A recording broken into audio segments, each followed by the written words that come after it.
So I am looking at this interesting story about Joe Rogan and Neil Young.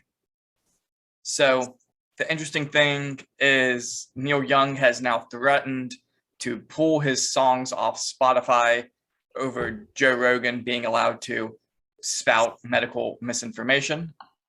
And I found this to be very interesting and par for the course for Neil Young. If we remember correctly, Neil Young sued to stop Trump from using his songs at campaign rallies, and Trump gave his thoughts concerning that. It's background music. All of a sudden, I get this thing. Neil Young protests Trump music. Now, of course, in all fairness, he's super liberal. I'm the exact opposite. And he turned on, and I guess they were playing one of his songs, background music. And then his manager said, "Oh, how terrible it is for Donald Trump to use the music." And I'm saying to myself, how can this be possible? The guy's calling me all the time. He loves me. And then all of a sudden, this happens. It's amazing. Tough business, David. Tough, nasty. And he also put Alabama down. I will get to that. I got a little bit of a deep dive on Mr. Young. And so Neil Young also penned this open letter to Donald Trump and said, "You are a disgrace to my country." And I just want to just remind everyone, Neil Young is from Canada, and it only became Neil Young's country about a month before he penned that letter, when he got his citizenship in January of 2020. So January 23rd of 2020, to be exact. Now, he then later removed his threat from his website to take his music off Spotify. I guess the 76-year-old forgot that he had sold 50% of his catalog to Hypnagosis, and they also owned the music for Fleetwood Mac and Lindsey Buckingham. And I imagine he had a similar issue with the Trump campaign, where he doesn't really own his music. So what can he say? Now, I decided to look at how many monthly listeners Neil Young has. And so he has 6 million monthly listeners. Now, compared to someone like Adele, who has 60 million, he's pulling 10% of that. And so I thought to myself, who is the exact opposite of Neil Young? And I determined that would be Kid Rock. And Kid Rock has around 5 million monthly listeners. Now, Business Insider had leaked that, and they had received some information from Spotify internal documents. And so they leaked that Joe Rogan's podcast accounted for 5% of all total podcast listens.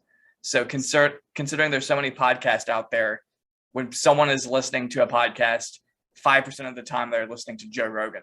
So Joe Rogan is a golden goose in Spotify's eyes. Now, Neil Young himself has kind of a bad past. I just think his lead playing is just Lynyrd Skynyrd had a feud for quite some time until Ronnie Vincent died. It's good for a lot of backpedaling. Remember, Sweet Home Alabama itself is a song that was written in response to Neil Young's Southern Man. David Crosby has also spoken out against Neil Young and Crosby of Crosby, Stills and Nash. And so he said, and this is Crosby, "I'm a very liberal guy and a modern thinker in terms of politics. Neil doesn't really do politics. He does Neil. He's probably the most self-centered, self-obsessed, selfish person I know. He only thinks about Neil, period. That's the only person he'll ever consider." And it also turned out that George Harrison, who, if we remember, was the probably most level-headed, nicest, quietest, least confrontational Beatle, actually didn't like Neil Young either.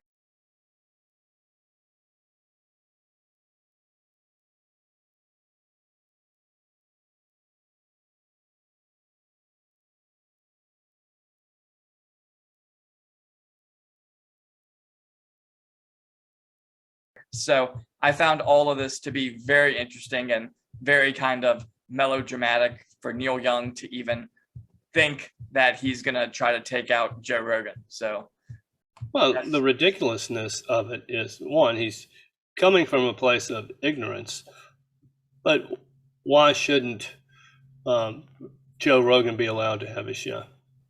Yeah. If he wants to dispute something that's said on there, why doesn't he go on the show with facts and figures and have a discussion? Because that's not the way the left operates. I mean, for all we know, Neil Young's jealous that Ted Nugent's been on the show multiple times and Neil Young has never been invited. I mean, it could all just boil down to that. Well, So- Stu, a Southern man doesn't need him around anyway. Hell yeah. There you go. And Spotify also comes up in my last story for today. So this comes in light of Harry and Meghan's multiple projects. So Netflix and Spotify have both given Harry and Meghan these deals to produce content for them. And so Netflix gave them $120 million. And it's been 16 months since they signed that, and they haven't made anything as well. And then they got 18 million from Spotify on December 2020 to make content. And the only thing they did was make 35 minutes worth of like content for them. And so now Netflix and Spotify both are getting deeply involved and saying, hey, Harry and Meghan, what the hell are y'all doing? We need to produce something. And yet I've seen Harry and Meghan go on all kinds of daytime talk shows, like you cited the Oprah interview where she's talking about her chickens. So it's very Rescue chicken. Yes. So it's been very interesting to kind of see how that has played out, and the aspect that just because they're the Duke and Duchess of Sussex, they can They are no longer. Yeah. But that they can kind of just get all this money thrown at them just for the chance of maybe not fulfill their contractual obligations. Yeah.